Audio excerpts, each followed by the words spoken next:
When King Jabin of Hazor heard what had happened, he sent messages to the following kings: King Jobab of Madon, the king of Shimron, the king of Akshaph, all the kings of the northern hill country, the kings in the Jordan Valley south of Galilee, the kings in the Galilean foothills, the kings of Naphoth Dor on the west, the kings of Canaan, both east and west, the kings of the Amorites, the Hittites, the Perizzites, the Jebusites in the hill country, and the Hivites in the towns on the slopes of Mount Hermon in the land of Mizpah.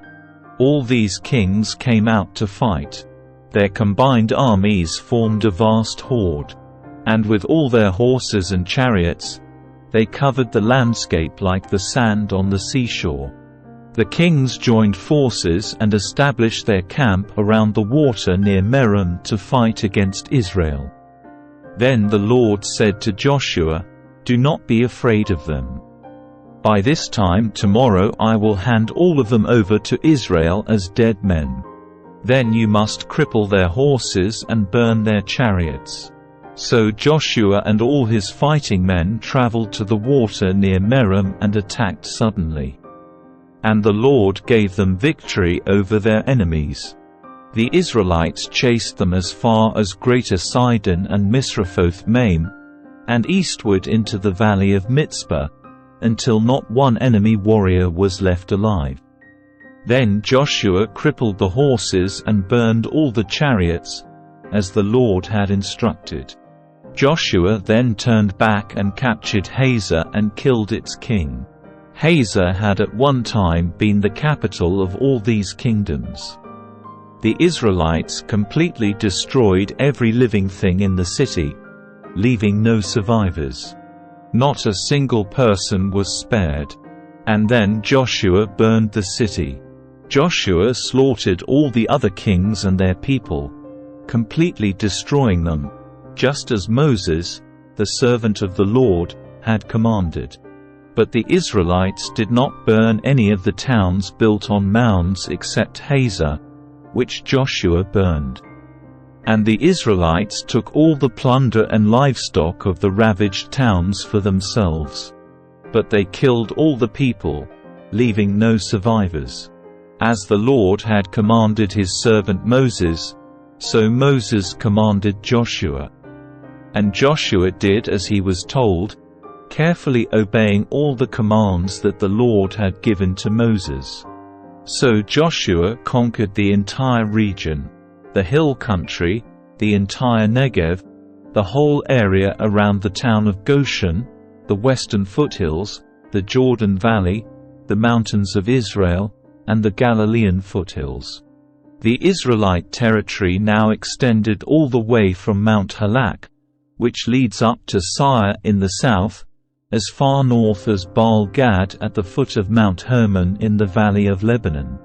Joshua killed all the kings of those territories, waging war for a long time to accomplish this. No one in this region made peace with the Israelites except the Hivites of Gibeon. All the others were defeated. For the Lord hardened their hearts and caused them to fight the Israelites. So they were completely destroyed without mercy, as the Lord had commanded Moses. During this period Joshua destroyed all the descendants of Anak, who lived in the hill country of Hebron, Debir, Anab, and the entire hill country of Judah and Israel. He killed them all and completely destroyed their towns. None of the descendants of Anak were left in all the land of Israel, though some still remained in Gaza, Gath, and Ashdod. So Joshua took control of the entire land, just as the Lord had instructed Moses. He gave it to the people of Israel as their special possession, dividing the land among the tribes. So the land finally had rest from war. These are the kings east of the river Jordan who had been killed by the Israelites and whose land was taken. Their territory extended from the Arnon Gorge to Mount Hermon and included all the land east of the Jordan Valley. King Sihon of the Amorites, who lived in Heshbon, was defeated. His kingdom included Aroer, on the edge of the Arnon Gorge, and extended from the middle of the Arnon Gorge to the river Jabbok, which serves as a border for the Ammonites. This territory included the southern half of the territory of Gilead. Sihon also controlled the Jordan Valley and regions to the east. From as far north as the Sea of Galilee to as far south as the Dead Sea, including the road to Beth Jeshimoth and southward to the slopes of Pisgah. King Og of Bashan, the last of the Rephates, lived at Ashtaroth and Edrei. He ruled a territory stretching from Mount Hermon to Salcah in the north and to all of Bashan in the east, and westward to the borders of the kingdoms of Geshur and Maacah. This territory included the northern half of Gilead, as far as the boundary of King Sihon of Heshbon. Moses, the servant of the Lord, and the Israelites had destroyed the people of King Sihon and King Og. And Moses gave their land as a possession to the tribes of Reuben, Gad, and the half-tribe of Manasseh. The following is a list of the kings that Joshua and the Israelite armies defeated on the west side of the Jordan, from Baal-Gad in the valley of Lebanon to Mount Halak, which leads up to Seir. Joshua gave this land to the tribes of Israel as their possession, including the hill country, the western foothills, the Jordan Valley, the mountain slopes, the Judean wilderness, and the Negev. The people who lived in this region were the Hittites, the Amorites, the Canaanites, the Perizzites, the Hivites, and the Jebusites. These are the kings Israel defeated: the king of Jericho, the king of Ai, near Bethel, the king of Jerusalem, the king of Hebron, the king of Jarmuth, the king of Lachish, the king of Eglon, the king of Gezer, the king of Debir, the king of Geder, the king of Hormah, the king of Arad, the king of Libnah, the king of Adullam, the king of Makkedah, the king of Bethel, the king of Tappuah, the king of Hepher, the king of Aphek, the king of Lasharon, the king of Madon, the king of Hazor, the king of Shimron-Meron, the king of Akshaph, the king of Taanach, the king of Megiddo, the king of Kadesh, the king of Joniam in Carmel, the king of Dor in the town of Naphath Dor, the king of Goyim in Gilgal, the king of Tirzah. In all, 31 kings were defeated. When Joshua was an old man, the Lord said to him, "You are growing old, and much land remains to be conquered. This is the territory that remains: all the regions of the Philistines and the Geshurites, and the larger territory of the Canaanites, extending from the stream of Shihor on the border of Egypt, northward to the boundary of Ekron. It includes the territory of the 5 Philistine rulers of Gaza, Ashdod, Ashkelon, Gath, and Ekron. The land of the Avites in the south also remains to be conquered. In the north, the following area has not yet been conquered: all the land of the Canaanites, including Mearah, which belongs to the Sidonians, stretching northward to Aphek on the border of the Amorites, the land of the Gebalites and all of the Lebanon mountain area to the east, from Baal-Gad below Mount Hermon to Lebo-Hamath, and all the hill country from Lebanon to Misrephoth-Maim, including all the land of the Sidonians. I myself will drive these people out of the land ahead of the Israelites. So be sure to give this land to Israel as a special possession, just as I have commanded you. Include all this territory as Israel's possession when you divide this land among the 9 tribes and the half-tribe of Manasseh. Half the tribe of Manasseh and the tribes of Reuben and Gad had already received their grants of land on the east side of the Jordan, for Moses, the servant of the Lord, had previously assigned this land to them. Their territory extended from Aroer on the edge of the Arnon Gorge, including the town in the middle of the gorge, to the plain beyond Medeba, as far as Dibon. It also included all the towns of King Sihon of the Amorites, who had reigned in Heshbon, and extended as far as the borders of Ammon.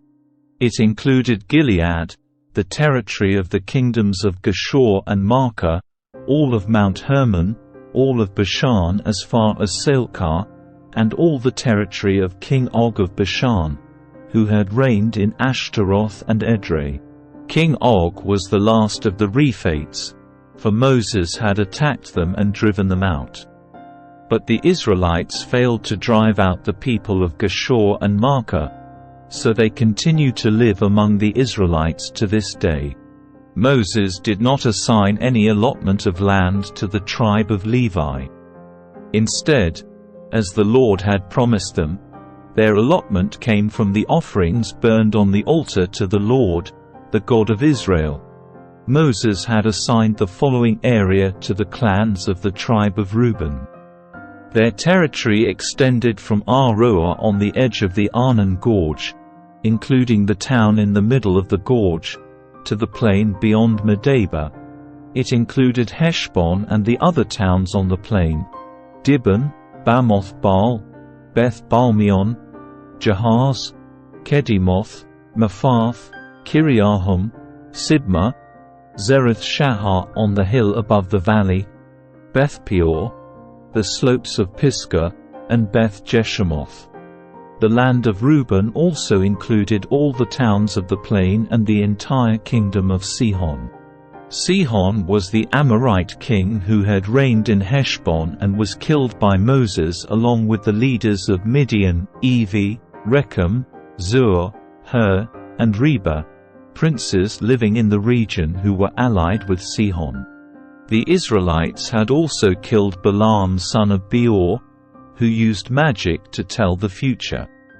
The river Jordan marked the western boundary for the tribe of Reuben. The towns and their surrounding villages in this area were given as a homeland to the clans of the tribe of Reuben.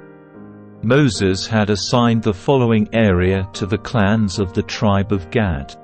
Their territory included Jazer, all the towns of Gilead, and half of the land of Ammon, as far as the town of Aroer just west of Rabbah. It extended from Heshbon to Ramoth Mitzpah and Betonim, and from Mahanaim to the territory of Lo-Debar. In the valley were Beth Haram, Beth Nimrah, Succoth, Zaphon, and the rest of the kingdom of King Sihon of Heshbon. The western boundary ran along the river Jordan, extended as far north as the tip of the Sea of Galilee, and then turned eastward. The towns and their surrounding villages in this area were given as a homeland to the clans of the tribe of Gad. Moses had assigned the following area to the clans of the half-tribe of Manasseh. Their territory extended from Mahanaim, including all of Bashan, all the former kingdom of King Og, and the 60 towns of Jair in Bashan. It also included half of Gilead and King Og's royal cities of Ashtaroth and Edrei. All this was given to the clans of the descendants of Machir, who was Manasseh's son. These are the allotments Moses had made while he was on the plains of Moab, across the river Jordan, east of Jericho. But Moses gave no allotment of land to the tribe of Levi, for the Lord, the God of Israel, had promised that he himself would be their allotment.